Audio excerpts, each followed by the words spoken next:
bodymindsoulspirit.com. And now I also have another website called cosmicstarseeds.com, where you can find all of the articles I've written and all of my radio shows that I've been on and that I've hosted. And you can also find out about booking a holistic life coach session with me at michellewalling.com. And just in my spare time, you can find more information on the Matrix on my website called howtoexitthematrix.com, and I have a lot of esoteric studies of the paranormal and quantum aspects of our reality on that site. And you can find every episode of this show, the Cosmic Awakening Show, on In5d's iTunes page. And you may want to check out our new video series, In5d Network, on In5d's YouTube page. I just released one yesterday, episode 12, and one today, episode 13. And these have to do with the secret space program, so you'll want to check them out. I want to give a shout out to the chat room, and as always, thank all of you for joining me. If you have any questions for my guest tonight, you can type them in the chat room, or you can be bold enough to join us and ask away. We're going to take your calls tonight. I normally don't have a lot of callers, but I'm going to change that tonight because I want you to join me. It's area code 646-716-8890. Be sure and press 1 to let me know that you're in the queue and then that you have a question, okay? So let's get right to our guest. Jay Dyer is a writer and researcher from the southern U.S. with a BA in philosophy, while his graduate work focused on the interplay of literary theory, espionage, and philosophy. Man, why didn't I think of that when I was in college? His work is at jaysanalysis.com and is dedicated to investigating the deeper themes and messages found in our globalist pseudoculture, illustrating the connections between philosophy, metaphysics, secret societies, Hollywood, psychological warfare, and comparative religion. So, folks, that is right up our alley. Jay's analysis is a regular contributor to 21st Century Wire and the Scholarly Soul of the East, as well as conducting numerous interviews with experts in fields ranging from espionage to history to economics. With almost 600 articles and analyses covering topics as diverse as geopolitics to film, his work has appeared on the web's top alternative media outlets, Activist Post, Red Ice, Waking Times, Rents, Ike, and InfoWars, as well as appearing on the Alex Jones Show. And drumroll, folks, did you know that Jay's information also appears on my website, howtoexitthematrix.com? Jay's analysis has broken national and international news, numerous viral alternative news stories, as well as almost 2 million views in the last 2 years. His forthcoming book, Esoteric Hollywood, Sex, Cults, and Symbols, will be coming out in the spring of 2016. Well, that ought to be interesting. Jay's website is jaysanalysis.com, and I recently published his article, The Dark Nexus of Mind Control and Artificial Intelligence, and like I said, that's on howtoexitthematrix.com. Now, Jay is a speaker at the 2015 Secret Space Program being held in Bastrop, Texas, outside of the Austin area. Texas is my home state, and I will be attending the conference and will be seeking interviews from some of the most well-known names in extraterrestrial and what I call now occult space science. And that's the weekend of October 31st and goes through November 1st is the last day of it. And it's available by live stream if you can't attend in person. And so you can check all that out by going to secretspaceprogram.org. And so, Jay, welcome to the Cosmic Awakening Show. Thank you. I'm glad to be here. How are you? I'm doing great today. I'm doing great. I'm excited to talk to you because I've talked to Catherine Austin Fitz, and I put her on my work show. And, well, I'm just not an expert in finance. And here we have this woman who knows everything about the banking industry, finance, and I'm trying put my metaphysical mind into her financial structure, and it was a very interesting combination. But I know that tonight we've got some really we can go far deep down some rabbit holes. Absolutely. Yeah. So I really enjoy the diversity of the interviews I'm doing for the Secret Space Program Conference. Mm-hmm. And so I was wondering, I can't wait to meet you, by the way, in person. Well, most women feel that way. So Yeah, you're kind of like this celebrity. I don't know about all that, but Do you get nervous before you speak? no. You don't get nervous? No, I used to do stand up, and I've been in front of crowds quite a bit, so no, I don't get nervous. Well, I was just wondering, as we get into this esoteric discussion, what got you interested in metaphysical, esoteric, paranormal, UFO subjects to begin with? Did you have any experiences as a kid, or how did that come about? Well,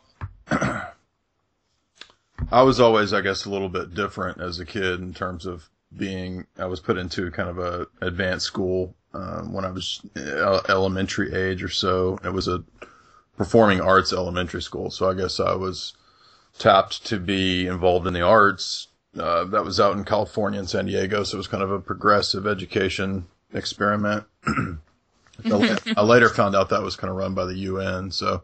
Oh.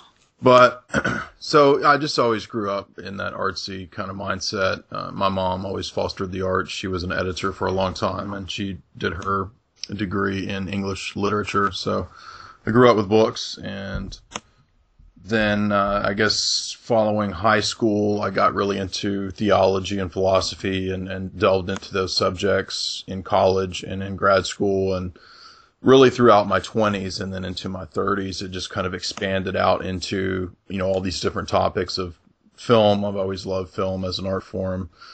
I expanded out into the tying in of geopolitics and conspiracy, and that leads you pretty quickly into, the realms of the esoteric. And so you start learning that, even in the history of, say, the West, in terms of theology, there was also an undercurrent of Hermeticism, alchemy, famous alchemists. So I'll be reading theologians I appreciated, like Thomas Aquinas, and it turns out his mentor was a guy named Albert Magnus. And Albert Magnus was a famous medieval theologian and alchemist. So that would sort of pique my interest in terms of how could we get from theology to alchemy. And, prior to the scientific revolution, science was not split up and dissected into a bunch of different subjects. It was much more unified. So if you did, quote, natural science, then you would be doing alchemy, right? So alchemy was not separate from what would later become chemistry. Mm-hmm. Things were more unified in the ancient medieval world. So that was just always a fascination I had. And then, if you read a lot of classical text, I did a lot of classical studies, classical mythology in grad school, you'll come across, all these same kinds of ideas. So that got me into metaphysics. And when I say metaphysics, what I mean is the classical ancient and medieval discipline of philosophy. So that may actually encompass at times things like angels, demons, alchemy, etc. But I don't mean, what most people take it to mean in terms of just this sort of flippant, new agey type of thing. For me, it's very much a discipline. It's very much something to take seriously. It does involve things like ritual. It does involve things like liturgy. But it's not for me just sort of a fanciful, I don't know, put a triangle on your head type thing or something. So, Hey, wait a minute. I've done that. Okay. Does that work for you? No. Well, Olaf Phillips and I had a great philosophical discussion today, and I pulled him into some metaphysical discussion. But one of my favorite classical writers, I guess, would be Mark Twain. It seems like all of his little quotes that he had were just spot on. And if you really want to go deep in philosophy, I really like a little Manly Hall every now and then. I've read Manly Hall, yeah. I've read Secret Teaching of All Ages and Secret Destiny of America. So he's insightful. He tends to sort of use that, in my opinion, as kind of a lead in, and then when you find out what he talks about in terms of politics, it's very much, this sort of one world government situation, which I don't favor. So I have a pro con view of that, but there are insights in secret teaching of all ages for sure. You can sure pick up what the opponent is doing by studying everything. I think so, and that's what philosophy teaches you to do, is to look at all different sides and all different positions, for sure. Mm-hmm. So continue. I'm sorry, I just had to jump in there with that. Well, you're the interviewee, so you asked me the question. Well, you asked if I was into these things. How did I get into? Yeah. Well, and did you have any major experiences in your life that really? You obviously knew what you wanted to go to school for. You got a really cool degree, whereas I went to school for business, and my whole life unfolded in the business world. I had to find out that way. I had to go the hard way and climb up the ladder and realize that there's something really wrong with the ladder. So, when did you start finding out more about UFOs, and how did you get interested in secret space program and things like that to where we are today? Well, it really comes from watching Star Wars, and I realized that the Ewoks were actually a coded reference to the Mujahideen. That's a joke. Especially since I asked you to talk about Star Wars tonight. Yeah. We could do Star Wars later for sure, but yeah, well, I guess when I was raised nominally Baptist, we didn't really take it that serious when I was growing up, but I had, I guess around age 17 or 18, I had a bad LSD trip. Oh, okay. And that opened my eyes to quite a bit. It was a nightmare. Well, LSD, I'm just going to interject and say that LSD will definitely, if you have any fears, it will mirror everything. And when you hit that astral realm into the next dimension of time and space, it's pretty scary. It was, and I think, if you have dark aspects of things in your psyche that you haven't dealt with, you're going to be, forced to face up to those things, because it really impels you. It makes you go on an inner journey. So that was when I was, quite a bit younger. I'm not into psychedelics or anything. So, but it did sort of open my eyes to the possibility, I think, of other dimensions, other planes of existence and so forth, which I do think are real. So if for example, if you read somebody like Carlos Castaneda, reading his stuff, I started noticing quite a bit of parallels to my own experiences with that stuff when I was younger. But I love that. I love to read his stuff. I've got one in the beach bag. When we go to the beach, I just sit there and turn my mind off and get into that. I love it how he tricks the students into doing what they need to do in an offhanded way, He's a jokester too. Yeah, he's a funny guy. I was just looking at the Eagles gift the other day, which is interesting. So, but from there, that led me into the topics of conspiracy in general. I think one of the first conspiracy books I read was a book a long time ago by Tex Mars in like 1998 that dealt with cults. So is that Jim Mars? No, Tex Mars. Oh, that's a different Mars. In Texas. And that got me into cults. Not into a cult, but I'm saying into reading about cults. And then when you read that kind of stuff, you start noticing that this ties into the government and how different government entities can use cults, and they can actually be fronts. They can be mind control operations, things like that. And that's kind of what led me into the conspiracy realm. So, I started reading biblical texts quite a bit, got very serious about that, did some Bible college for a while. And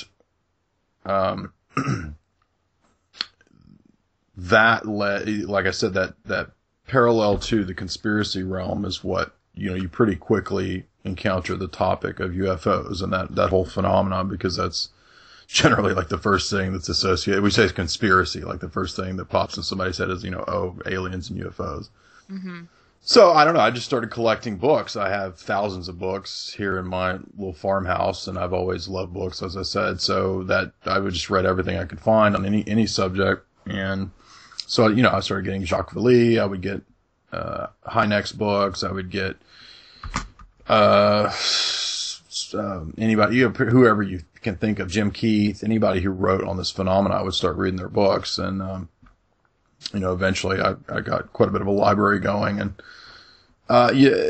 really just trying to get to the bottom of what it is, of what that phenomena is. And I have my own sort of thesis about it that's, kind of in depth, that may not be appropriate at this point in the lecture, or the interview, but that's how I got into it, was mainly through books. I didn't ever have any direct experiences with any kind of UFOs or anything. I did, however, one time, about 8 years ago, witness what was a relatively advanced drone at night that was super silent, and it hovered over probably about 100 feet up. So it wasn't an airplane, wasn't any kind of,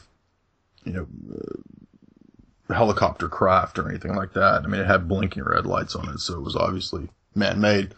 Oh, yeah. But I suspect that this was, basically a very advanced drone, because it was just absolutely super silent, and it shot off, like into the sky, like really, really, really fast. So you don't usually see even like a stealth bomber or something like that have that kind of velocity. So that's my best thesis as to what that was. But that's the only kind of unexplained aerial phenomena experience that I've ever had. So, well, Olaf calls those exotic planes, basically, yeah. And anytime you have a kind of experience like that, where none of your friends at school or anybody that you work with have ever really talked about that kind of craft, and it kind of opens your mind and makes you wonder, well, why not? Why haven't we heard about these? And that's what the government has, this secret space program, where they're channeling our funds right out of our pockets. Exactly. And right. Not accounting for it. And Catherine and I talked about that. That's really what got her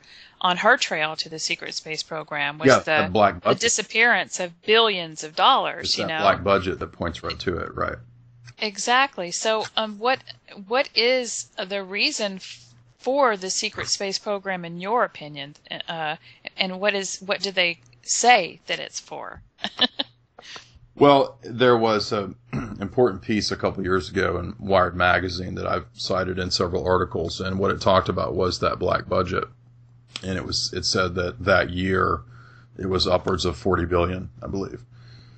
So you're looking at just what's released in alternative media's sphere. Right, because I don't think Wired magazine is really going to tell us the whole story on something. Even that's going to be controlled to some degree. And so, according to Wired magazine, in 1 year it was $40 billion. That was the Pentagon black budget. So it's probably quite a bit more than that. Is I think what's useful here. And my dad he was in the Navy. He wasn't an engineer, but he did do quite a bit of extensive work on a couple guns that were pretty cutting edge back in the 80s when he was on his ship. And he talked to me quite a bit about what they had at that time, which would be things like more or less directed energy weapon type stuff. So, you can even find videos of this kind of stuff on YouTube of lasers and more or less Tesla style directed energy weapons. So, if they were doing that stuff back in the 60s and 70s, I mean, Ian Fleming even wrote about that type of technology, and it would later appear in The Man with the Golden Gun, the film, which is actually about a large directed energy weapon, and we would see this later even in the Pierce Brosnan episodes of the Bond films. But so what the secret space program, in my opinion, does go back quite a bit further into history. We can go back to the V-2 rocket program and the Jet Propulsion Laboratory and Jack Parsons and all that stuff. But I think it really ramps up in terms of the notion of the weaponization of space when we get to the late 70s and early 80s with the Star Wars Defense Initiative. And that will tie directly into Hollywood's predictive programming in terms of Star Wars, right? Because, the Star Wars Defense Initiative, right?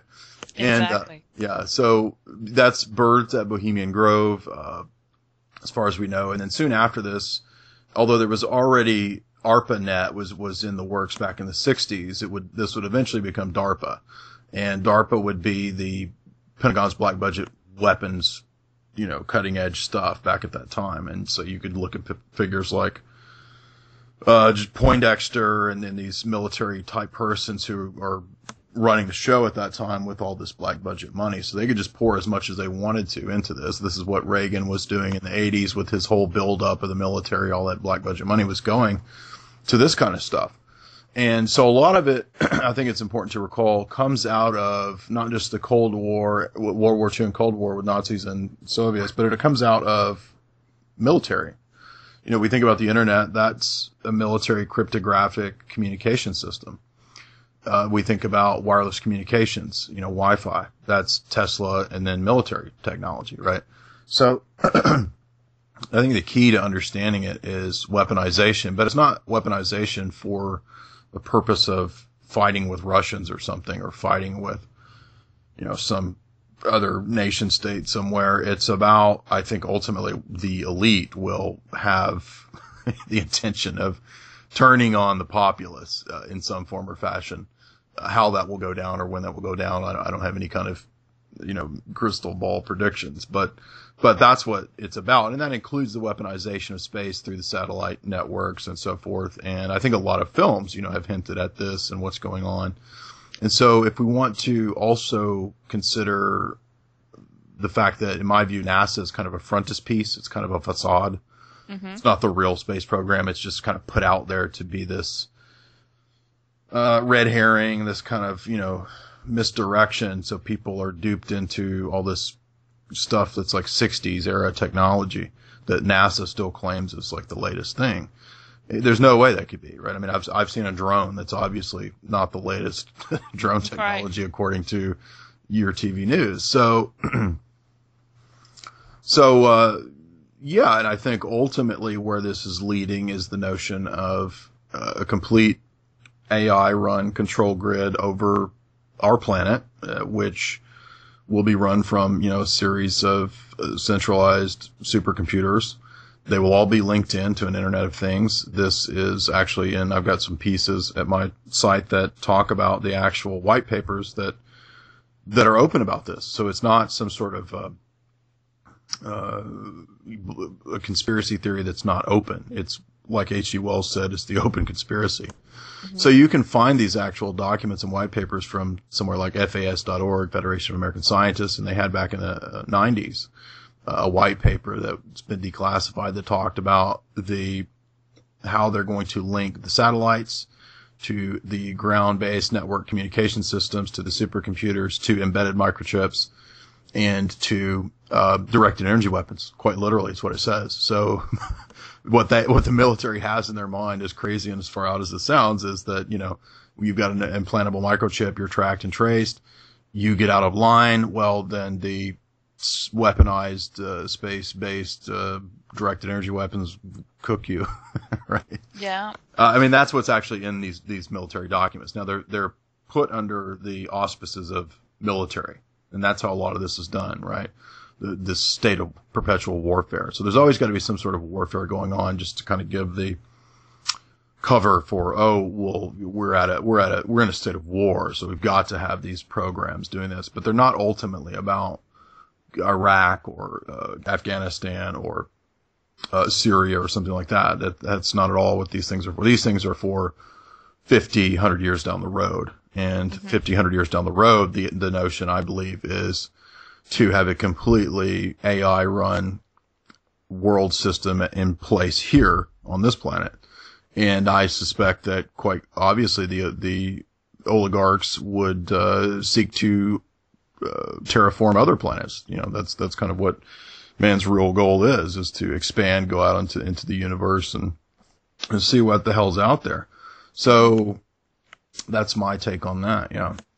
Well, and I think what we're finding is they did not count on the human population coming out of the hypnosis and mind control programming and basically refusing to follow the instructions. And I think that's a little test was Jade Helm to see whether the military, if they were called upon to actually bring people into camps or do anything like that, whether they would actually turn against humanity and do it.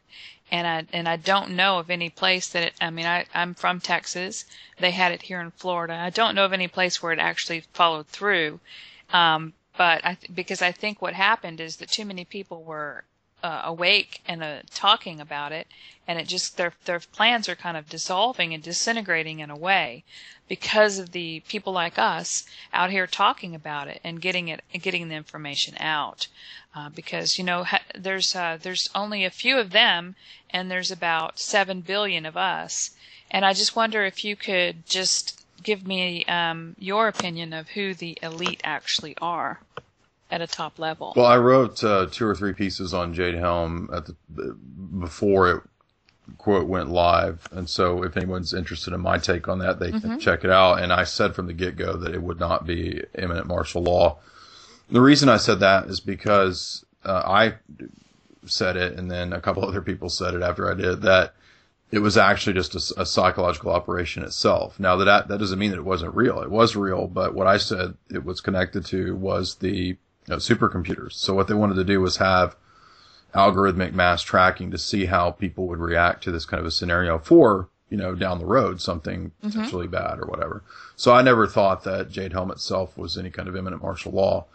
Who knows what's coming down the road, but they do run those kinds of drills and tests and psychological operations all the time, precisely because they want to configure these large data mining systems to be able to ferret out a whole bunch of shit going on at once. And that's very difficult to do. So, but you can actually find the white papers on all that as well. So, who is behind it? Well, I tend to take the view that we live in a world that is run by ultimately spiritual forces, and humans either oppose or collaborate with good and evil forces. That would include a hierarchy of the demonic and the angelic. So I tend to agree more with the ancient and medieval worldview of how the universe operates, how it functions. And they viewed it as a hierarchy, a graded system of celestial spheres and celestial hierarchs, which would be levels of angelic beings. So you would have like cherubim, seraphim, powers, dominions, thrones, principalities, powers, angels, etc. And then you would also have a fallen version of each of those 9 ranks and choirs. So that also, I believe, is the source of what we tend to think of as some of this stellar extraterrestrial phenomena. I don't take the view that it's all people making up stories, or that it's all government psyops, or that it's all beings from other planets. I take the more of a classical and medieval view of there being, this levels of angelic beings. And so if anyone's interested in where that might be sourced in some sort of old document, there's a famous Eastern theologian from the first few centuries of Christianity who was a guy named Dionysius, sometimes referred to as Pseudo-Dionysius. And he has a treatise that's very good called The Celestial Hierarchy. And you'll actually find that on places like sacredtext.com or hermetics.com. It's a very famous treatise. But he goes into all of this, and to me, that's a more adequate explanation that, actually goes back even further than him.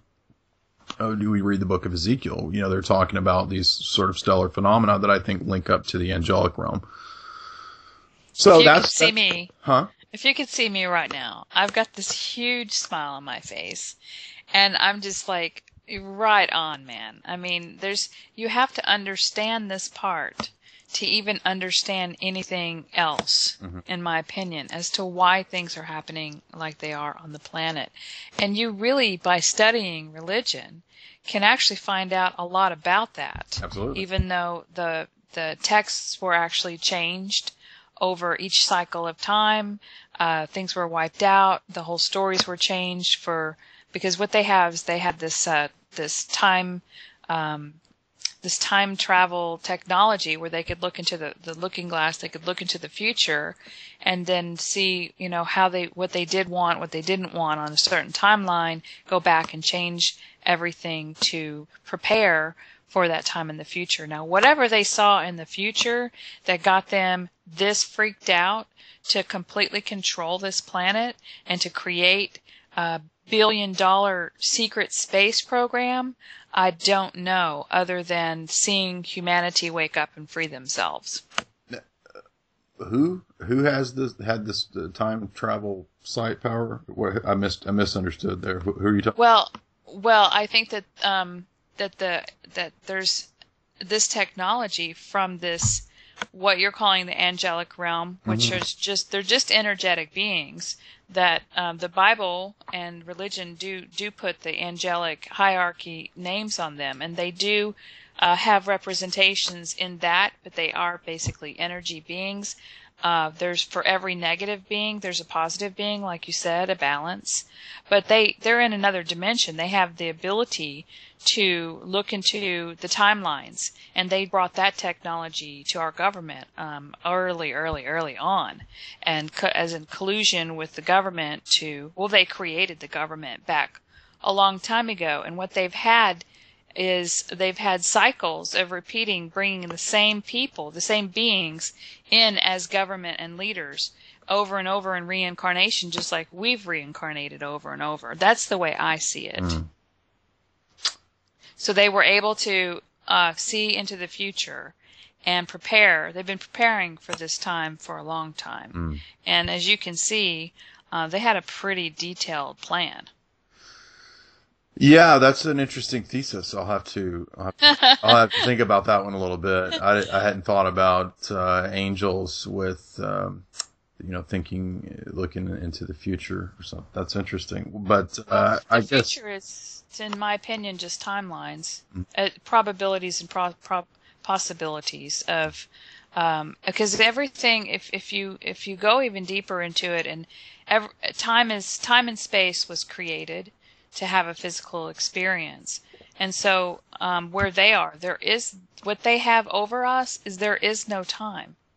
So they're able to look into different future possibilities and be able to create the outcome now that's going to bring us towards the outcome that they want. It's very quantum type. That's what quantum physics and Dan Winter and Greg Braden and people like that are studying to try to figure out, how we can change this reality that we're in. Because that's the main question once you learn all this, once you're studying all this is, well, what are we going to do about it? So, but what I really like to get into now is Hollywood. Hollywood in itself is a very interesting city. Oh yeah, right. You were talking about the good angels, the bad angels. I mean, you got the same thing going on in the city of angels, Los Angeles. It's called the City of Angels. So, I was just wondering, what movies do you think best represent the truer information? I mean, I can't really say truth because what is really the truth? But the truer information of what's being played out here on the planet right now. In terms of like the whole human story in general, or the secret space program, or well, I would say the whole story in general, and if it happens to be that it's one that's tied to the secret space program, I mean that's really what's applicable to our times anyway. Okay, let me give you an example. It was Star Wars was definitely the dark, the light. I mean, the dark angel and the light angel, basically. So that's just one example of what I'm trying to get at here. What is representative of our human experience? I don't know. I mean, I don't know. It's hard to say. I think every film in some way is, every story is in some way some window into the human experience. But I think I'll just start with the secret space program. So there's a couple of those that really stand out that I'll be dealing with. I think that Moonraker is a great example, the 1979 film based on the Ian Fleming novel from 1954. Fleming's novel deals with the V-2 rocket program, and Operation Paperclip dealing with secret Nazis. So that's kind of phase one of what happened with NASA back in its formation with the utilization of these Nazi scientists to build this rocket program. And then by the time of Moonraker, Hollywood had just seen some of these big sci-fi blockbusters like Star Wars, and Close Encounters. So they saw how much money could be made from this kind of a presentation. So it's not just money. But so they decided to put Bond in space, right? So let's have sci-fi spies in space. And so they put out this Moonraker right after Close Encounters and Star Wars. And it was a huge blockbuster as well. And it's very campy and cheesy. It's not the best movie, but it reveals quite a bit. And most people have not, I don't think, sort of keyed into this. And that's something I've highlighted recently. I did a pretty in-depth analysis of the film. And what you see there is that there is a private oligarch, Hugo Drax, and he's a eugenicist. He believes Hugo Drax. Mm-hmm. That's cool. All right, go ahead. My listeners will know what the word Draco means. Right. Yeah. The star system. Right. So then he basically utilizes these eugenic principles to set up a secret space program that will result in using chemtrails to depopulate the planet. And he'll be off on his space station, then he'll come back and repopulate the planet with his master race. So this is quite clearly, I think, a good candidate for this kind of a guy would be somebody like Bill Gates, who actually is involved in secret tech, Microsoft, which is a front for the military-industrial complex. He's also involved in Monsanto, geoengineering, spraying. I mean, he's pretty much Hugo Drax. That's what you see. He's very much involved in Planned Parenthood, which has its origins in the eugenics programs. So Bill Gates is a good candidate for Hugo Drax. Other films that are notable are 2001: A Space Odyssey. I rewrote an old analysis I did, completely brand spanking new. It's really, really in depth. You print it out, it's probably 15 pages. And I go into how 2001: Space Odyssey is relevant to the secret space program because that's actually what is going on in the movie. And it ties into reality because Arthur C. Clarke was working with NASA and Clarke were working with Kubrick at the same time as Kubrick and Clarke were writing the story. And what you see in that storyline is that the AI AI enables man to go to this next level, right? To go to the outer realms of the galaxy, to go beyond the infinite, as the third act of that movie shows. And beyond the infinite in that storyline seems to be connected to HAL 9000's, not just man overcoming the AI, but how enabling them to reach that far into our galaxy. And so AI then has a central role, I believe, from the perspective of the elite, not just in the sort of transhumanist sense, but also in the sense of, if we're going to go off-world and traverse long distances in space, then if humans are going to do it at this stage, then they're going to need to care for their bodily needs, right? I mean, you got to go potty. Right? So, robots don't. Robots don't go shit, as far as I know. No. But they don't eat, so they don't have to. So you can utilize AI, as an obvious means by which to aid you in your journey. So, perhaps some sort of cryogenics or hypersleep or something. I don't know. If you want to have the human crew, but that's the thing, is that AI is what's really, I think, going to be the key. And ultimately, I think if we look at the internet and DARPA and the rise of all that, and the fact that it's released to the public in the it's mentioned in the 80s, then it kind of becomes the norm in the mid to late 90s, and you start seeing it everywhere. This is something they had in the 60s. So the internet came out. It existed in the 60s. It comes out in the 80s and 90s. So you're talking, 20, 30 years. And what we know about AI, at least as far as we can gather, is that these, supercomputers have the ability to to suss out massive amounts of data. I don't personally believe they're sentient, but I think that they can probably come close to mimicking human,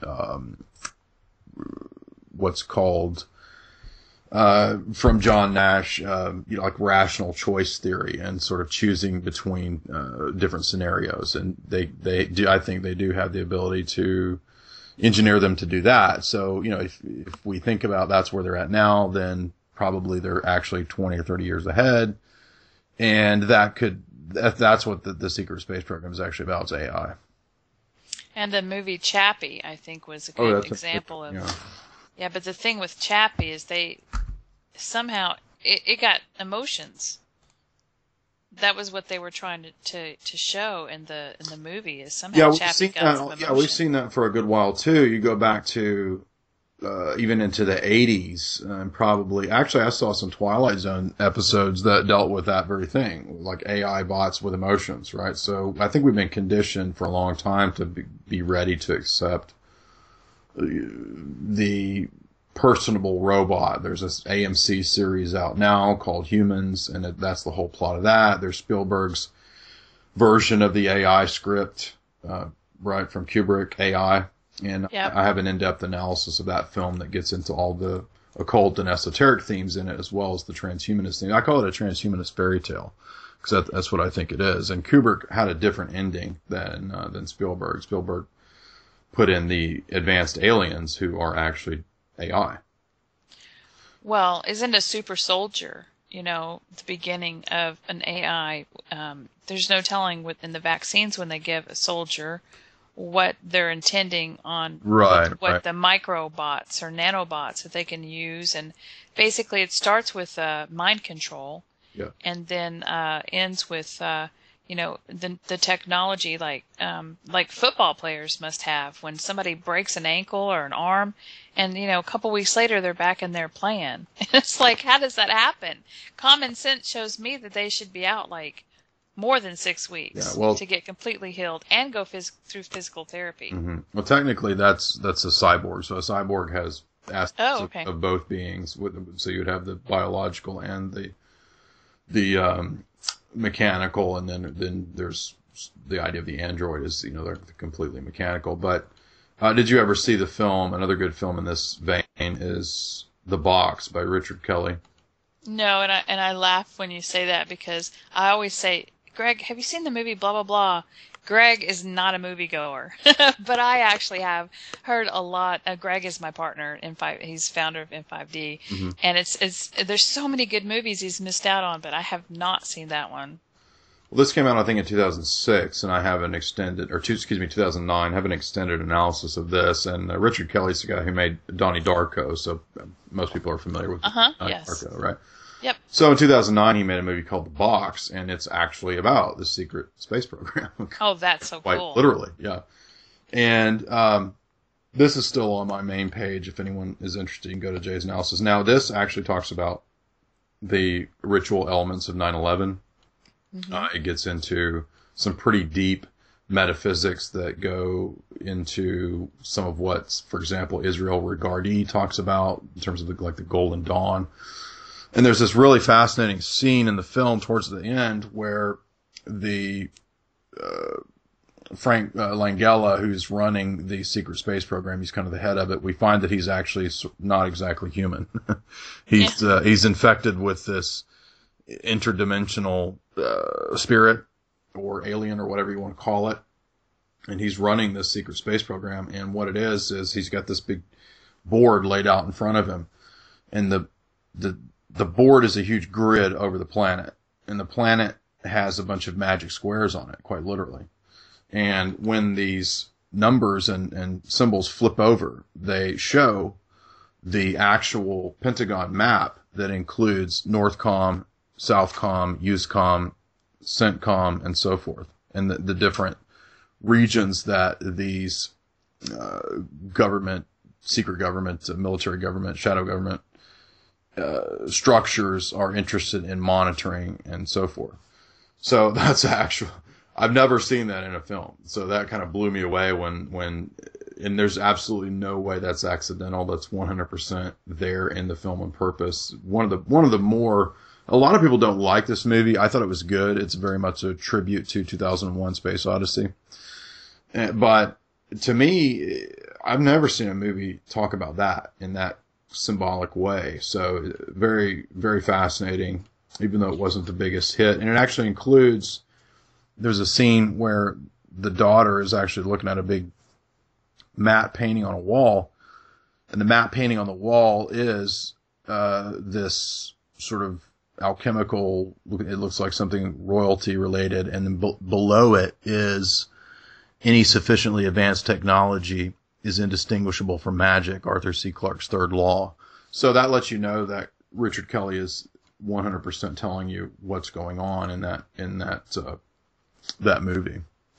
Well, when you get further into the box, it really gets down into this metaphysical and esoteric control system of Saturn. And a box is a cube. That's exactly where I was going to go. A box is a cube, and that's what the monolith is in 2001. So I've argued in my 2001 analysis, there's a reason why it's called Space Odyssey. Mm-hmm. Space is that form. It is that matrix. Yes, it's box-like. And you can turn a box on its point and it becomes a cube, or it becomes actually that Saturnalian star, the hexagram. If you turn a box on its angle, up on its point, it's hard to explain over mm-hmm. audio, but I think you know what I mean. Yeah.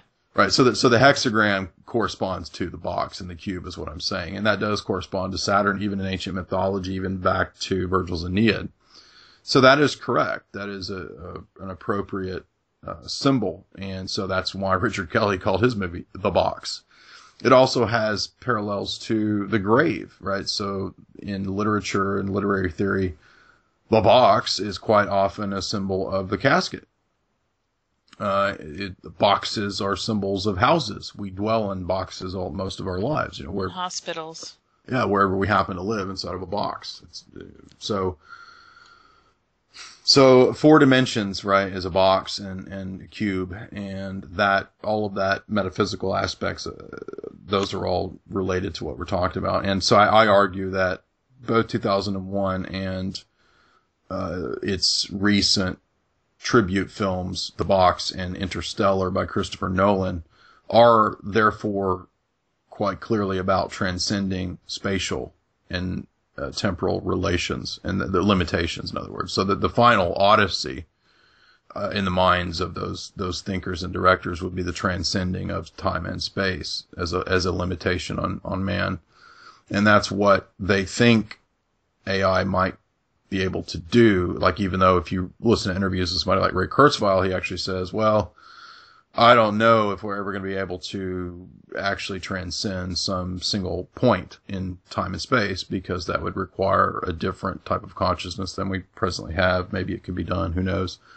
So he says, right? So, but I think for some people, they do consider that if man can traverse time and space, that's kind of the final limitations before the next level of apotheosis. Because time and space is ultimately what is going to bring about our death, right?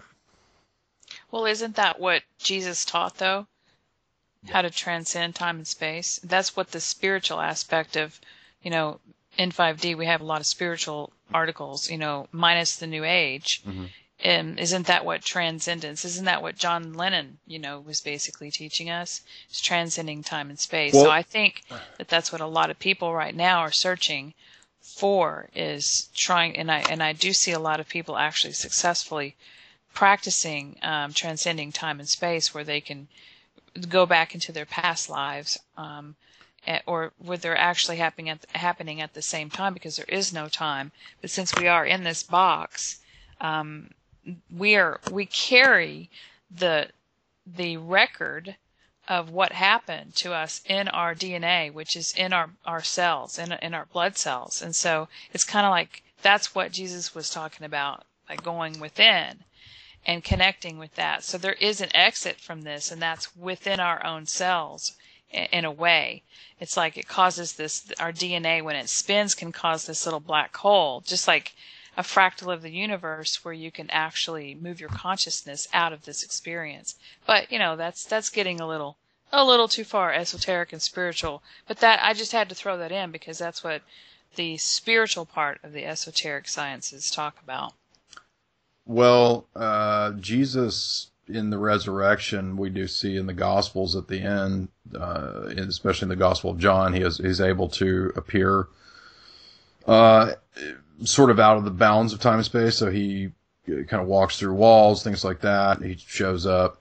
And then we do see, at least the spiritual tradition that I find the most convincing is Orthodox tradition, and many of the saints of the Orthodox tradition, those on Mount Athos, places like that, do describe a lot of those same types of experiences.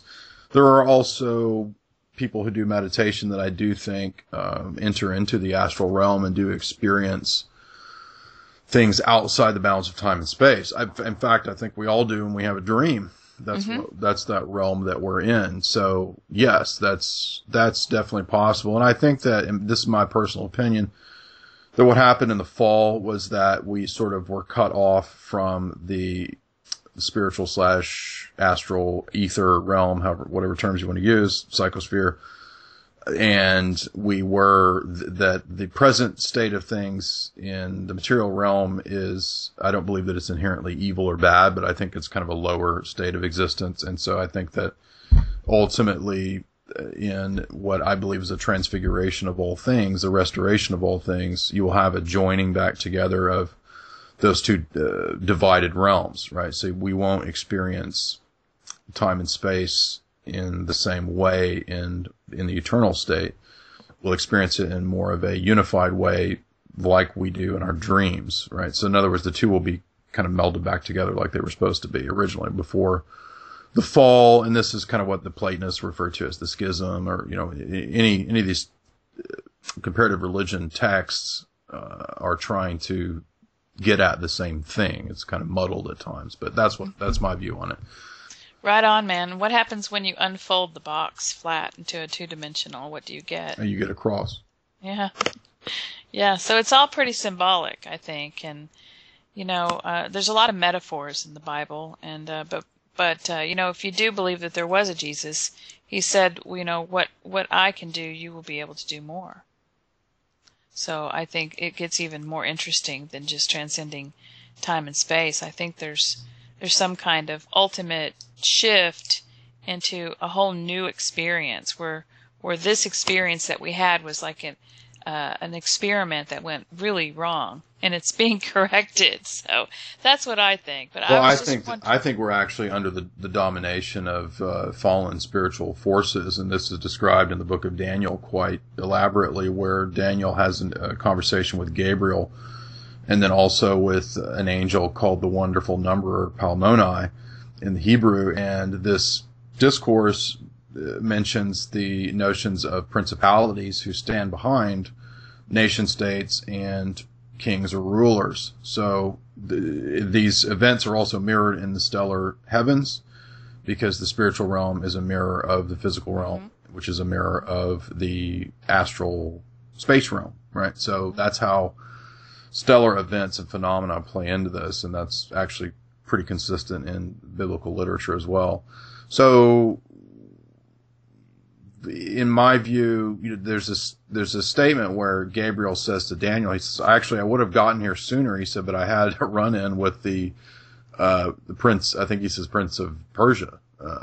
He's not talking about Jake Gyllenhaal, right? He's talking about a principality where he sort of had to have some kind of like fist fight or something. I don't know what, he punched him out or something. I don't know, but that's just one example of a very, very elaborate biblical angelology that I think is applicable. And what these fallen spiritual forces do is they degrade man. They want to imprison man. They want to torture man. They want to see man stamped out in the way Bertrand Russell said man would be stamped out, the way that O'Brien in 1984 tells Winston that man would be stamped out, have his spirit stamped out. So they want to degrade men, bring them down to a bestial level, keep them from ascending. And this is not just biblical presentation, but, most ancient religions actually kind of have this same notion of the evil spirits, and that they seek to influence and destroy man. And, you can just get really, really in depth with the biblical presentation of angelology. So I've read a good bit on this, so, I could talk your ear off about it, but yeah, so I think that's what's going on. It's connected to Genesis 6. I think that the Hebrew text pretty clearly, obviously presents the marriage between fallen angelic beings in the sense of the Book of Enoch. It does talk about these strange offspring, these sort of weird hybrids. Whatever if someone thinks out there, their views are, that's what that text is talking about. And to me, that is actually a pretty accurate explanation. I mean, because it's talking about like genetic manipulation, right? Yeah. And we actually see nowadays, in reality, GMOs, right? So there you have it, right? You have these fallen forces with the ability to manipulate DNA and genetics in Genesis 6 and create these strange chimeras. And I think for a long, it's funny to me that for many millennia, probably, especially after the Enlightenment, people would look at that askance and be skeptics and think how superstitious and stupid that is, right? And then here we are, we live in an era where, we actually can combine goat DNA with, like, we could put spider DNA into a goat, Mm-hmm. Well, and back to the movie, The Box. I can't wait to see it now. Why do you think why do you think that info was allowed to put out? I mean, who put it out to give us, is there, what's the CIA purpose is behind putting it back? Well, the CIA is all about Hollywood. Why would they want to tell us? Because that's how they can keep doing it to us as long as they tell us. There's all forms of psyops that can be done. There's all kinds of means and methods and techniques. So it's actually a science. It's very much tied into advertising. It's basic human psychology. So if you can condition people to things before it comes about, that gives you the appearance of the upper hand. You're godlike. You have a prophetic power. You've been telling people this for a long time. Oh, you must really know how things work because you knew about this before it happened. So it kind of creates an air of mystery. It's actually a form of black magic. It's kind of like voodoo. Right. So it's a kind of voodoo where you put a spell on, you hoodwink the public. It's kind of gaslighting as well, where you tell beforehand what you're going to do. This is what killers do to the police department. Like they send the clues. Oh, please figure out my clues. I'm smarter than you. Can you figure it out? That's exactly what it is. That's the CIA is a bunch of psychos, and that's what they do. They run all these black markets, and they put together all these psyops and drug running and all this. So they're very adept at these skills, and many of those types of persons have for a long time infiltrated the arts community, the subculture, counterculture. Hollywood has been tied into it from the get-go. That's why they were doing war propaganda films back in the 20s and 30s. I mean, if they're doing war propaganda films for the government back in the 20s and 30s, you don't think that the government's like going to just forget about Hollywood as a force for propaganda until the 70s or 80s or something? No. I mean, it's going to be going on the whole time. Mm-hmm. And that's what we consistently see. In fact, I was watching, like I said, The Twilight Zone. In one of the first few episodes, actually, I haven't watched every episode, so I don't know what's at the end of every credits, but the one that I watched that dealt with, like, the pilot, for example, deals with mind control. If I recall, it was the pilot, but several of them are actually war propaganda episodes. But the pilot episode is mind control. It's MK Ultra. And the end credits say, produced in consort with consultation through the Department of Defense. So the Department of Defense was actually involved in the Twilight Zone, right? Yeah. And the pilot episode is about MK Ultra. Like, obviously, openly. It's a mind control deprivation tank that they put a soldier through, and he he goes back to his hometown and nobody recognizes him. But you find out that the whole thing was actually just in his head, and he's in a mind control tank. So that's just one example of zillions, which I've got, like I said, like you said, like 600 articles at Jay's Analysis, and I think I can't even keep track of how many of the articles I've written deal with this. But you could look at somebody like Howard Hughes. I have a piece on Martin Scorsese's The Aviator with Leonardo DiCaprio playing Howard Hughes, and Howard Hughes was making Hell's Angels and these different war propaganda films back in the 1920s, and then he's working with the CIA for the erection of the airline systems globally as they were built.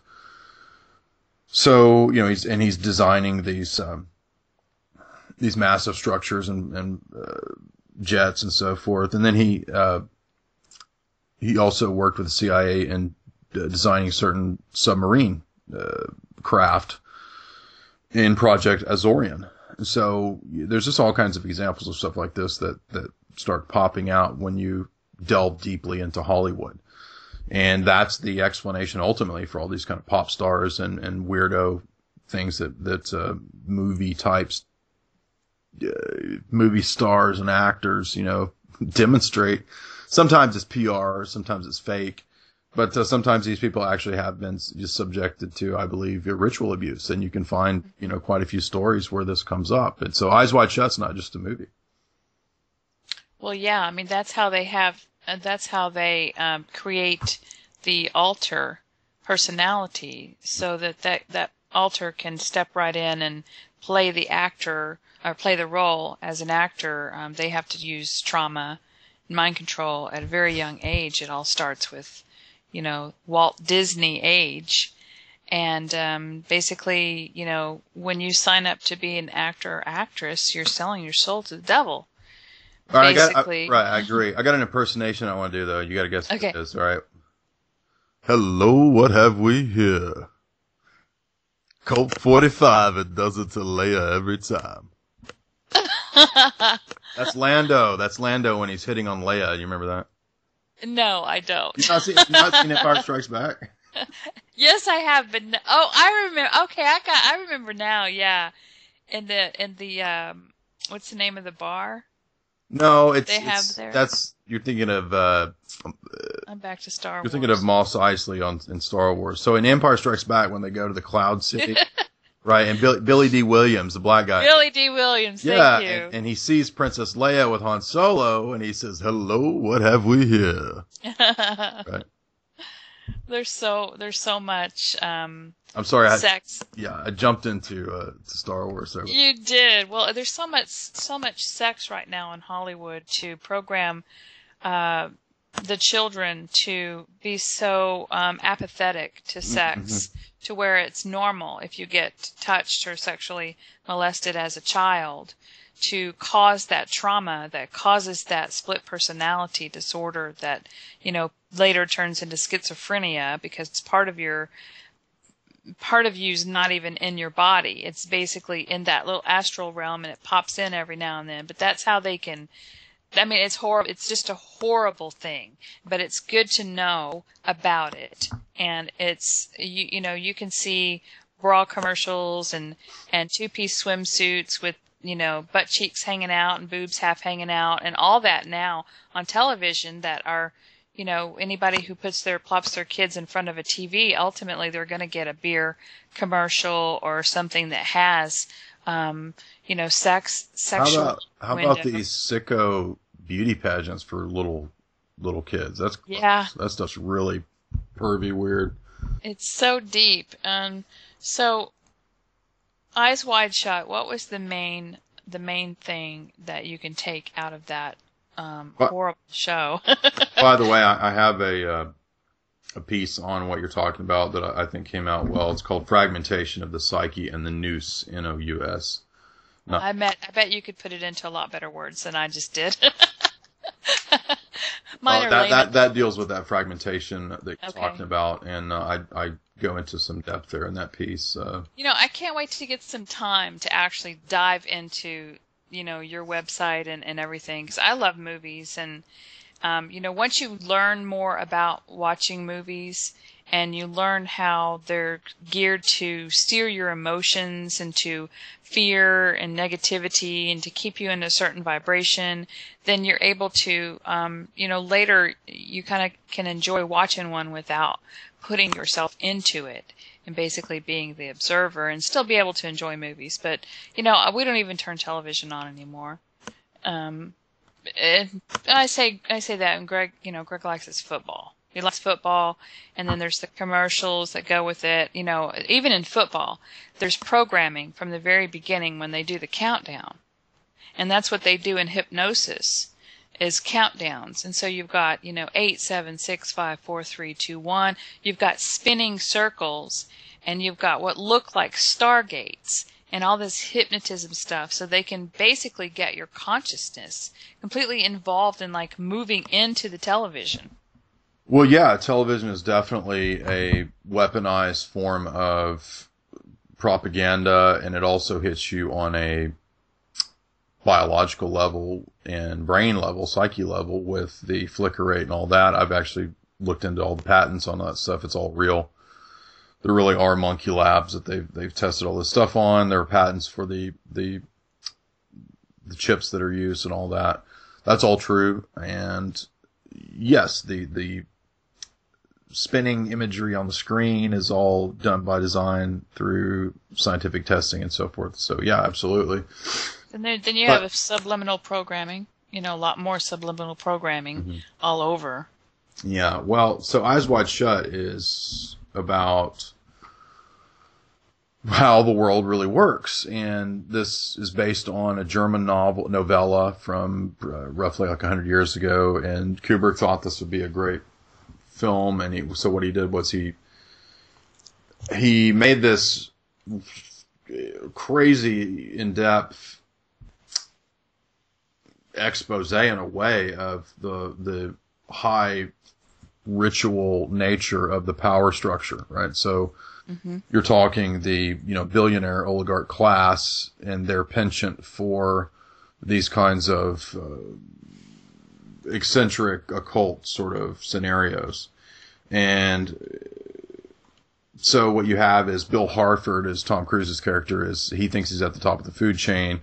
He's invited to this yearly Christmas dinner.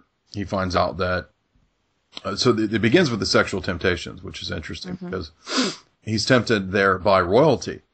And if you're not paying attention to the dialogue, the actual screenplay, you'll miss this. But it's actually stated that the two British girls that proposition him for a three-way are actually, their last names are mentioned as British royalty. They're Stewarts and, I forget the name of the other girl, but, they're upper class British, and they're presumably some of the girls at the after party, to use the R. Kelly phrase.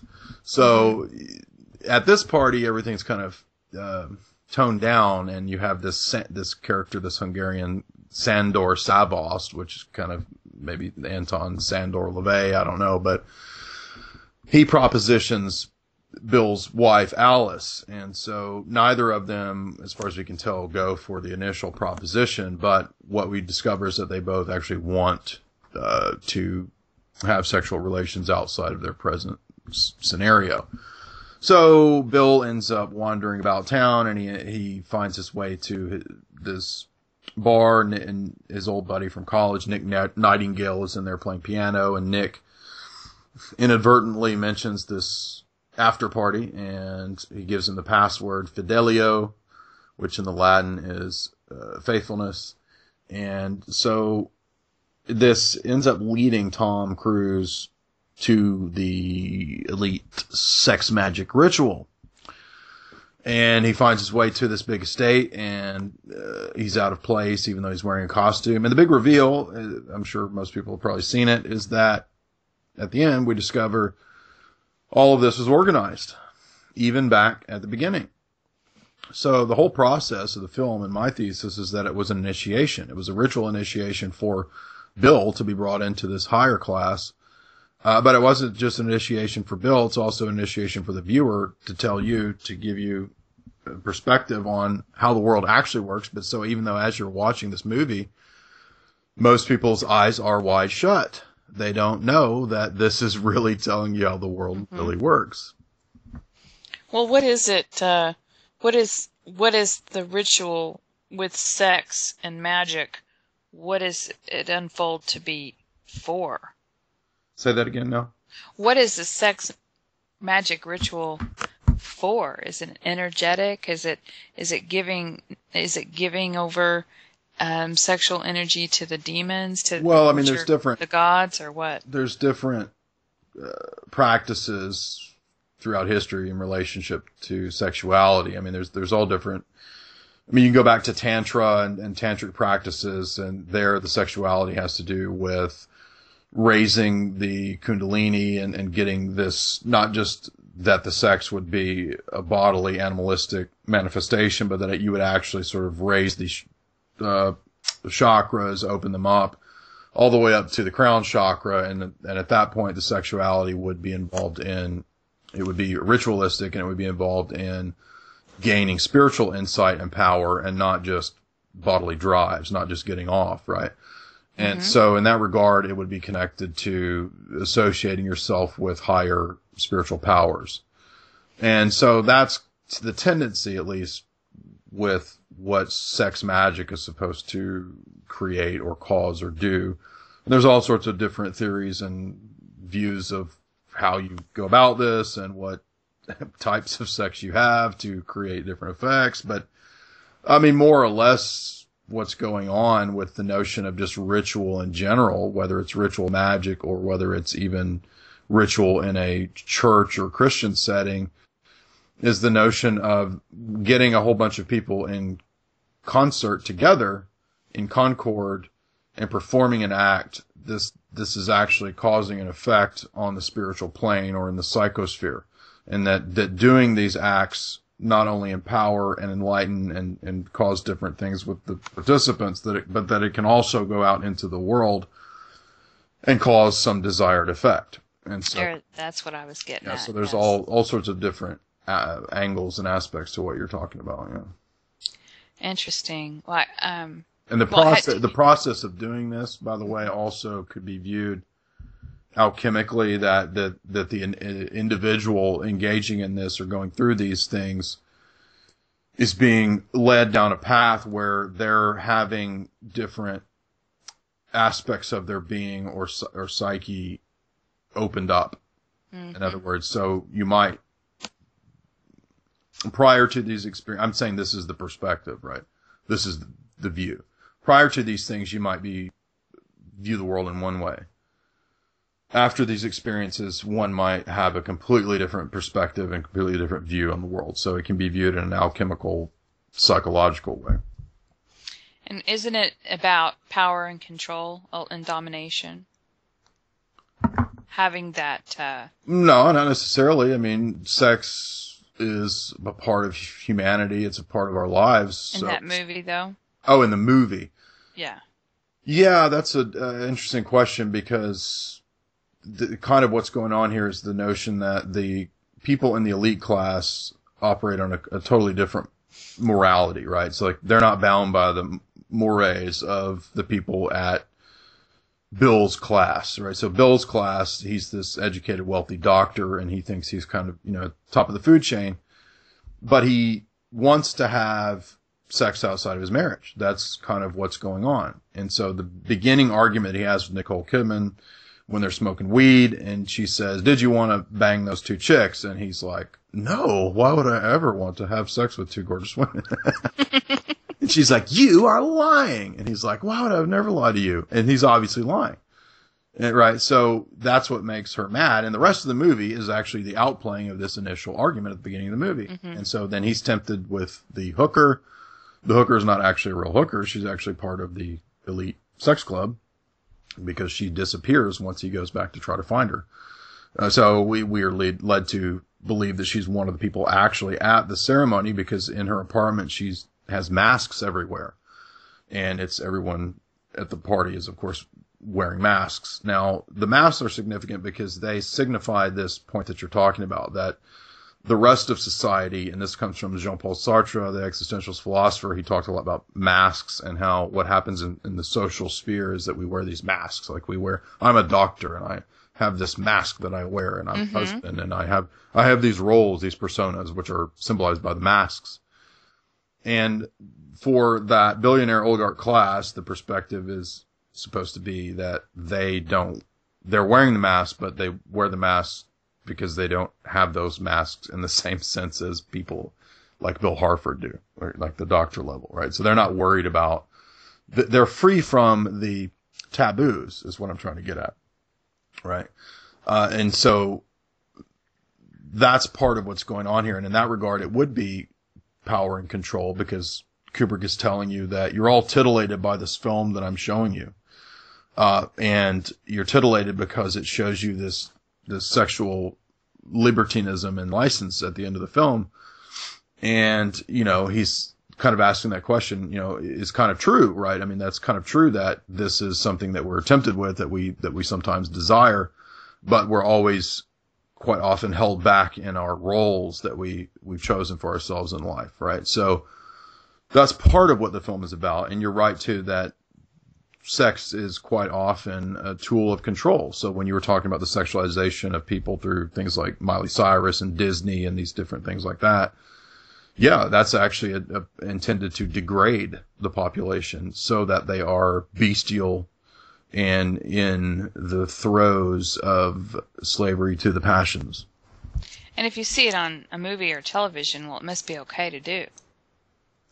I mean, that's part of the programming. Here it is. Yeah. Get used to it, and you can feel more comfortable with it. And in the end, when he chooses to be involved with these in these sexual relations, when he has the girlfriend, it's almost like it's symbolizing freedom. He can do whatever he wants to, and then they give him more power within the company the more of these meetings that he goes to. So that's really, really sick. Are you talking about Eyes Wide Shut? Yeah. Well, the film kind of leaves us with the notion that they both have accepted the reality of where they are, and it's always kind of unclear whether or not Nicole's character was ever at the orgy, or if she was just having dreams and was. Oh yeah. And that the dreams happen. That her dreams about having orgies seem to match up with what are his experience of almost actually being in the orgy, even though he doesn't. Yeah. So but we never actually know for sure if that's supposed to mean, was Nicole Kidman actually in this cult the whole time, and Bill's whole life has been organized and led towards this moment. Yeah, Kubrick is just so fascinating. It is, right? Multi-layered, multi-dimensional thought. But yeah, the ending of the film is that there's a ritual sacrifice. The beauty queen ransoms herself for Tom Cruise. And she ends up dead in the paper the next day under overdose causes. And what has actually happened is that when Bill is found out in the cult for being a profane person trampling in on the ritual, she says, "I will redeem him." And the cult leader says, "Do you understand? You understand the consequences of this action?" And she says, "Yes." And so she ends up dead, right? So she apparently was not happy with the life she had chosen. Mm-hmm. And we kind of are left with the impression of, so I guess, Bill and perhaps his wife Alice have just accepted this reality. Interesting. Well, we'll move on from sex and let's go to the movie The Matrix. Do you have anything on your website about The Matrix? Yes. In fact, I think the two most popular pieces I did, which have had 300,000 views, were the Interstellar analysis and the Matrix, actually. So the Matrix is interesting because it does have the notion. Well, it has the predictive programming aspects of 9/11 being mentioned beforehand, right? So the Matrix comes out at 1997, 8, 99, and you have on the file that Agent Smith has on Neo the date 9/11. Did you know that? Mm-mm. Yep. So in 1999, the movie comes out. Agent Smith grabs Neo, shows him his file. Neo's birthday is 9/11. 9/11/2001, by the way. Interesting. Well, I'm sure there's a lot more that you can well, yeah, I mean, there's a whole lot more. It gets into but like Kabbalism. I guess really my question is, you know, I do have a website called How to Exit the Matrix, and it basically is, you know, it has a lot of esoteric studies in that, you know, a lot of people say that this is a holographic illusion, very similar to the movie The Matrix. Now, I know that they're not going to put the whole truth and nothing but the truth in the movie The Matrix, but there's a lot of people that say that there's a similarity to what we're experiencing. Basically that, you know, this reality is programmed, and that things can be changed with agents being inserted, and just, you know, there's so many similarities. How do you feel like the Matrix is it close to reality, or is it just another metaphor? It comes pretty close to Platonism, which I have quite a few lectures, talks, and pieces on the metaphysics of Plato and Neoplatonism and so forth. And there are aspects of that metaphysic that are pretty close to being correct. In fact, you can go to Plato's Phaedo, where Socrates discusses the fact that the color spectrum is beyond what we can see with our eyes. Now, how in the world Socrates knew that, 2,000, 3,000 years ago is quite amazing. He also talks about higher dimensions. The Timaeus talks about the geometric forms and structure at the smallest level of reality, right? So this is far before there's any kind of electron microscope and Werner Heisenberg saying that reality is Platonic forms at the subatomic level. So yeah, all that amazing stuff is, that you can look at in the Phaedo or the Timaeus. It parallels very well with the descriptions of the metaphysics in the Matrix. So the Matrix is this notion of reality being information codes, right? Sort of configured in different forms. And that is what physics tells us. And to me, and ultimately it's, light packets and information configured in a, being, non-being. So you have this binary notion of things like thing and then no thing, no thing, right? So you see that duality. Well, you see that you see that with atoms. So you'll see an atom and there's a space and then an atom, right? So that's being and then non-being. And you can actually configure this into codes, and that's how binary works, right? So that is literally, as far as we know, how reality is structured, and it's light and it's energy in different forms. So solidity ultimately is kind of illusory if we consider the fact that solidity is just the matter in a certain configuration, and matter ultimately is just energy. So everything is energy vibrating at a certain speed, which creates matter, or if you vibrate it up, it's not within the realm of seeing. Yeah, and we know that's true by the fact that Tesla could break a glass with sound. So if that wasn't true, that wouldn't work. But yeah, so the Matrix is basically based on all this. So it wasn't just the Platonists that had this notion. It was also, you can find Eastern Christian theologians like Maximus the Confessor that speak in this way at times, what he calls the logoi, which are the principles or archetypes behind the things that we experience in our life, and in the phenomena of experience, in other words. What Plato called the forms, and it's also in the Kabbalists. The Kabbalists talked about the world being structured in this numeric, geometric, and linguistic way. And so it is kind of a language, right? So that's what DNA is. DNA is a linguistic code, and that's what the Matrix is about. So absolutely, in that regard, it's true. Now, aspects of the Matrix I wouldn't really ascribe to. It's a good analogy to use for some of this, but sometimes it gets into like really far Eastern notions, like that this world is just illusory, which I don't think. I think that as a philosopher, I think that there's problems with that perspective when you take it that far. But that doesn't mean that I don't think that the reality that we experience isn't actually a highly structured code, and that the substructure the fabric of our reality really is this Platonic formal description that, like Pythagoras talked about. That's all 100% true. Yes, I think that it does have a basic template, a basic structure, and I think that it has a virus in it at this point. Like a computer has a virus. But it's interesting that the irony of having the Matrix out there is that, and all this information out there, is if it's on television or if it's in a movie, well, it must not be real.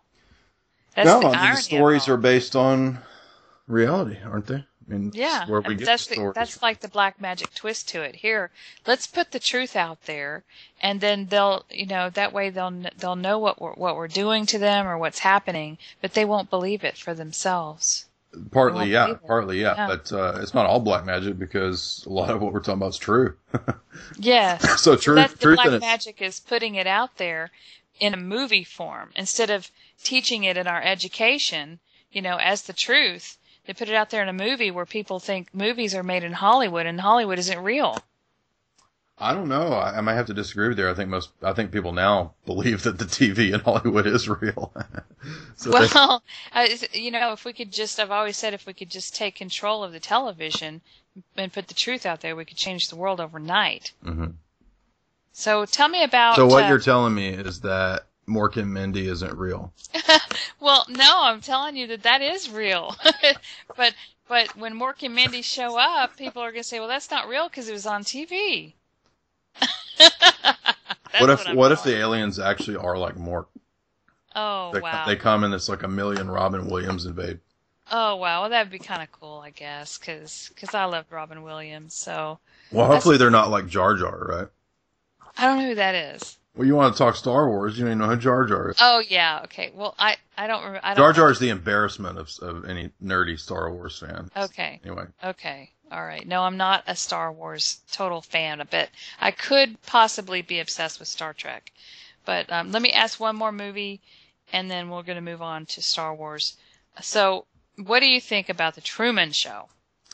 That's another great example of that Platonic allegory of the cave that the Matrix is getting at. So the Truman Show has this completely engineered environment. Truman grows up in a bubble. It's a reality show, and that was reality shows, I think, were kind of conditioning us for what we see in that movie. The idea of being in a perpetual surveillance society, and that, it's so fun and cool that you could be the star of your own show, right? Mm-hmm. That's kind of what Facebook is too, right? Mm-hmm. And what I think is going to eventually happen is that, Facebook will transition into this scenario where all of our lives will kind of be lived out online. And, it may be through some sort of goofy cartoon avatar. You might be a little panda bear or something that's, living out but it'll be taped. It'll be recorded. It'll be constantly uploaded, and who you are supposedly, right, will be lived out in this cyber realm. And it'll be video, and, you'll have followers. We already see this trend with these people who watch people play video games. Right? There's these YouTube channels of these nerds who sit and play video games all day. And there's like millions of people that sit and watch people playing video games. So it's yes. 2 levels removed of Synthetica, right? Yeah. Just craziness. Meta Synthetica. But yeah, so back to the Truman Show. There's a lot of esoteric stuff in that too, and I've been meaning for a long time to do an analysis of that film, so I'll try to get to that pretty soon. But yeah, he discovers that his whole reality is just fiction. It's all synthetic, and that's more or less what Neo discovers in the Matrix. And he climbs these steps of at the end, right? Jacob's ladder. Exactly, he climbs that stairway to heaven. At the end to exit the Matrix, which was his. What another fascinating point in that film is that, if I recall, he's looking for Shell Beach, like that's this place he wants to go to, but he's scared of crossing the ocean. He has a fear of water. Yeah. Now, Shell Beach is something that's used in other films that have the same plot. If you've ever if you've ever seen Dark City. Mm-mm. Alex Proyas's 1993, somewhere in there, film based on roughly on Metropolis by Fritz Lang. Dark City is a similar scenario where Rufus Sewell plays this guy who wakes up in this weird world where everything freezes at midnight, and these controllers come out of the ground and reorganize society the way they want. And so he wakes up out of this Matrix type scenario and is trying to find his way to Shell Beach. Wow, that's my kind of show. I'm going to have to watch that. Yeah, Dark City is a great movie. You should watch it. Awesome. Well, so, and Shell Beach symbolizes what?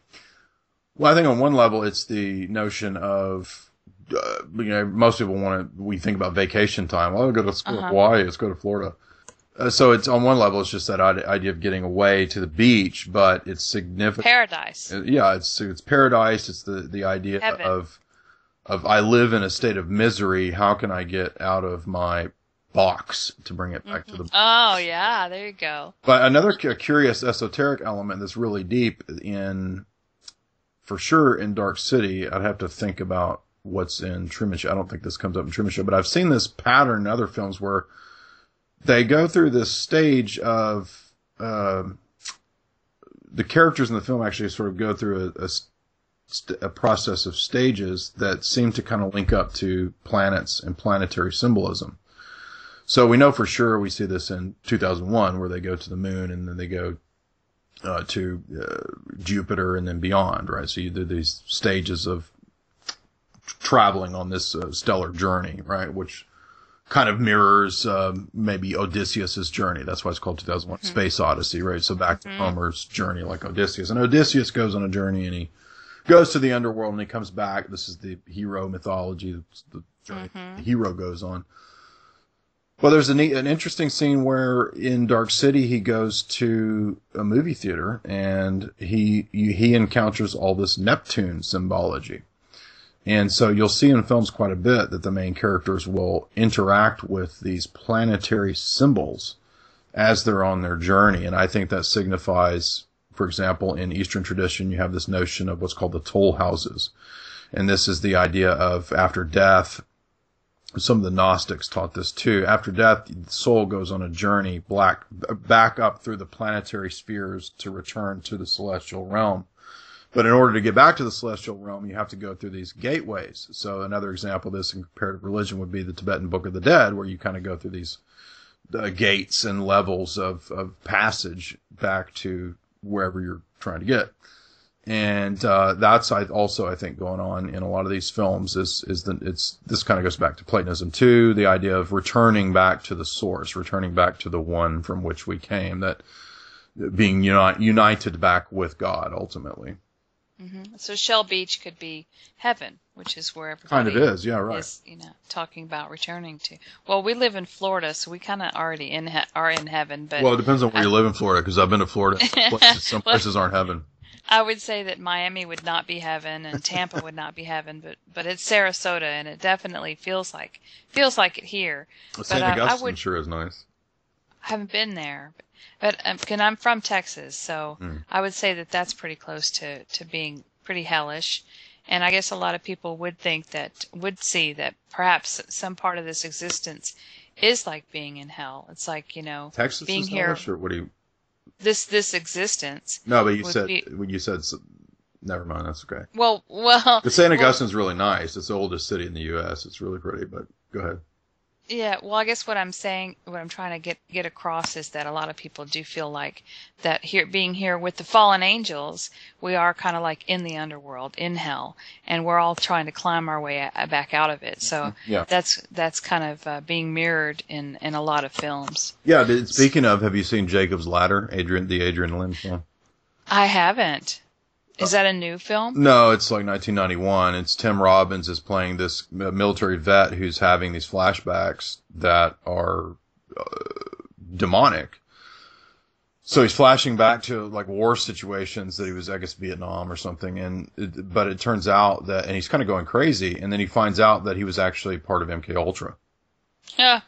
But what you learn at the end of the film, sorry to spoil it, is that he's actually not on a journey to discover that he was a test subject. He's actually pretty much dead. And so he's been on the gurney the whole time, and he's on his journey back to heaven or wherever he's going. Interesting. Yeah, There was I highly recommend Jacob's Ladder. There was another movie about a guy who, like, he had his half lower torso blown off, and come to find out, he's having this whole experience, but it's in his head. His real body, whereas it's in this machine thing, is his whole. He doesn't even have any legs or anything, and he wakes up and realizes. They let him be absorbed into the program, into the AI program, his consciousness in the end. I can't remember the name of the movie. Oh, okay, I think I've seen it. I know what you're talking about. They did this in the remake of RoboCop that happened. Oh. He gets blown up, and then he becomes this. Well, that's how he becomes RoboCop. But okay. But when you were talking about that, you reminded me of that Metallica video. The one where the guy's laying on that hospital bed, and he's lost all of his sight and his sound, and he's lost all of his senses, but he's still alive. So he's just kind of laying there as a vegetable. Anyway, never mind. Okay. Well, let's get into Star Wars, because Star Wars is really the basis of the classic basis of dark and light symbolism. Tell us a little bit, you don't have to go too deep into it, but tell us a little bit about Star Wars, because it is so symbolic of the fallen angels and the angels that didn't fall, and the battle between the light and the dark. Well, this is space opera. It's classic archetypes, Jungian archetypes. We know that George Lucas worked with Joseph Campbell to craft this story, and Joseph Campbell is, of course, a student of Carl Jung, and Carl Jung is known for his psychoanalysis in terms of archetypes. So Joseph Campbell's kind of watered down Carl Jung, and that's going to play into the basics of what's going on in Star Wars. So that was always my favorite film and trilogy growing up as a kid. And the basic plot, of course, is just that there's an evil empire taking over the galaxy, and there's a good rebellion. But it's a lot deeper than that. There's actually themes of transhumanism that are at play here, because if you know the story of Anakin Skywalker, who will later become Darth Vader, his alter ego, after traumatic experiences and being half man, half robot. Mm-hmm. Anakin Skywalker, Darth Vader, is kind of an image of transhumanism, and the whole notion of the Empire and the Death Star is explicitly the idea of a completely tech-controlled empire, like the AI tech grid, right, that will rule the universe. And, of course, the rebellion is a bunch of ragtag smugglers and ne'er-do-wells, and assorted Jedi who are members of the Old Republic. So they're supposed to represent this older, more decentralized form of government. And then you have which is fascinating. The only redeemable aspect of the newer prequels from a few years back is the fact that I believe Lucas even said this in an interview, that it's supposed to mirror the contemporary geopolitics, because we had 9/11, which I believe was an inside job, and that led to the geopolitical strategy of the PNAC document and the neoconservative approach to the Middle East and so forth. So that was a false flag event, and this is mirrored in the storyline of the new prequels, where the Senator Palpatine stages terror attacks, blames it on the Jedi and the weakness of the Republic. And through this, he's able to step into the situation of being emperor. So that so this also mirrors Rome, with Rome's transition of crossing the Rubicon out of the Old Republic and into the Empire. And Lucas is using that idea and saying that that's what's going on with the West and the Atlanticist establishment, Anglo-American establishment, sort of using these staged terror events to step into a position of proclaiming itself, the only way to save the world from terror, which in actuality it's the Western governments that run global terror to begin with. So that's all going on the geopolitical level. And then you have a deeper level in terms of what I view as more so Kabbalism, because the central force for the good guys is Yoda, and Yod is in Hebrew the smallest numeral, the smallest character in the Hebrew alphabet. It's the 10th letter. So you start from Aleph, Beth, Gimel, Daleth, Het, and get to Yod, which is 10. Interesting. In Hebrew numerology, 10 is significant because you can, in what's called gematria, you can take the 1 and the 0 and you just toss off the 0 and it's 1. So you're back at Aleph, which is the first numeral, or the first letter, and that's of course signifies God. So Yod, which is also the first letter in Yud or Yudah, the people of Judah, the Jews. It's classically signifies God and God's people. So those are, I think, worth pointing out because, I think Lucas chose that name for a reason. And that's why you see Yoda as this sort of embodiment of peaceful wisdom, right? The Jedi and Yoda, the rebels, are not the terror force of Vader and the Empire. Right. They are supposed to be roughly symbolizing that notion of God's people, right? So I'm saying that's what I think Lucas is using in terms of symbology and numerics. It's also interesting too that for Jewish theology, Yod, which is again the 10th number or letter of the alphabet, is it's viewed as fundamental building block of creation, and that's the numerology of 10. It signifies beginning that, and the end. It signifies that, right? Because in the beginning in Genesis, there's the 10 utterances. So when it says, "And God said, let there be light," and God said, there's 10 of those. So it's very important for the theology of Genesis is that creation is signified and associated with the number 10. And there's also then a secondary creation at Mount Sinai, which is a repeating of this pattern. This is why Moses gives 10 commandments. Wow. Yeah. Now, that may sound a little far out, but there are Masonic elements to Star Wars and to Joseph Campbell, and a lot of Masonry does connect to Kabbalism. And so I don't think I'm too far out here in drawing those comparisons. And that's why you'll see throughout Star Wars these notions of like the dark side. Well, that's the left-handed path, right? So if you're into occult type stuff, there's the right-handed path and the left-handed path, right? And so the left-handed path is the path of darkness, struggle, dominance, right? And it's supposedly the easier path. It's supposedly the easier path, right? Right. Which is what Yoda says to Luke, when he warns him, right?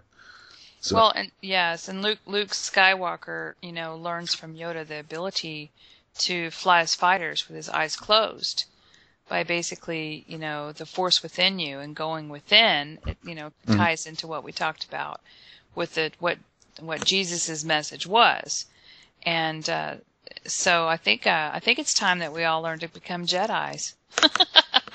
To do the Jedi training. Well, if you send me a $100 check, $500 check, I will send you a certified Jedi Academy certificate with my signature and Yoda's signature. Awesome. Will that get me out of this reality? If you do it right, but okay. I can't guarantee that you'll practice. Okay. Actually, if you watch, I thought it was funny when I was rewatching this before we did this interview. Luke's on Dagobah with Yoda for like a couple days. He's not there very long, and he masters this shit like right away. So. So, I guess if you go the Yoda route, you're going to learn it pretty quick. Well, and we can joke about it, but I have to tell you, being in the position I'm at, in touch with thousands, if not millions of people, every month and getting messages on, what powers and capabilities people have right now, it's not too far off. It's not too far off. So it's very interesting what's occurring, and I have to wonder, is that what they saw in the future that they're so worried about, and trying to keep us with the GMOs and the food the modified food, the fluoride in the water, and the different things. All the things that the conspiracy theorists talk about keeping us down from being, our Luke Skywalkers, or being, you can even use the Jesus, or being, or being Chewie, anything, or anything, being Chewbacca, anything except what we are. Anything. Oh man, that's pretty good. Are you choking there? Are you No, okay? I do impersonations. This is I know. talent I have. I know. I've heard them before. So actually, the Wookiee is a lot like the beings that were created to work as slaves, and by the Anunnaki. That's a good point. Yeah, that's a good point. And more of like the Bigfoot type person. Actually, think about it. Yeah. I didn't think about Chewie as a Sasquatch, but I guess it kind of is, right? Yeah, there's all kinds of stuff. Well, we've really gotten, into our time now, and let's see. What's your overall topic? Let's wind this up with back to the Secret Space Program Conference, because that's what's the big thing coming up for you. What's your overall topic people could expect if they wanted to tune into the live stream at the SSP conference? Well, my lecture is titled Esoteric Hollywood, Predictive Programming and the Secret Space Agenda. So what I'm going to be doing is talking about this very idea of what Roger Moore, as James Bond, calls Project Noah. And so in Moonraker, when he's looking into the stratagems of Hugo Drax, he discovers that it's Project Noah, and that's the notion of a breakaway civilization utilizing a secret space program and secret tech, suppressed and hidden technology and so forth from this big black budget that we've talked about, and then creating a new civilization, and probably involved with depopulation for the masses. And that's a theme that we've seen run through a whole bunch of movies, from Moonraker to The Box to Contact, Interstellar, to even something like I'm just going to say that there's going to be a whole, including 2001 and a bunch of others that people may not be aware of, that Hollywood has actually been telling us that this is the ultimate plan. I just can't wait. And it's interesting how it's called science fiction when it's actually more nonfiction than anything. And hey, I've got a Skype caller here. Just wanted to go ahead and take that call before I let you go. Okay. All right. So, hi, welcome to the Cosmic Awakening Show. You're live on the Cosmic Awakening Show. Not anymore. Apparently they're having another conversation and had their hand up. So, well, awesome. I can't wait to meet you in person. Is there anything else that you wanted to bring up before we end the show? If people are interested in going deeper into philosophy, what I do to support my site is that I offer a $4.95 a month subscription service where I do philosophy lectures. And so I did do philosophy in grad school. So I try to filter out the sort of the statist mind control brainwashing education that you would get at the university system and go back to the actual texts of Plato and Aristotle and get into how, Plato actually talked about suppressed metaphysics, hidden dimensions and things like that. So that's what I talk about. I lay all that out, and I do that in a series of lectures, and you get one of those a week. Oh, I'm all over that. That's awesome. Is that something you can go back, you can store them up and go back and listen to them whenever? Do you have I to listen to them live? Okay. There are archives, right? That's awesome. And so your website is Jays, J-A-Y-S, analysis, ANALYSIS.com. Mm-hmm. And find out more about the Secret Space Program at secretspaceprogram.org. Mm-hmm. Jay, thank you so much for joining me. It's been so wonderful, and I know that my listeners are digging this. Cool. Yeah, it was a lot of fun. Okay.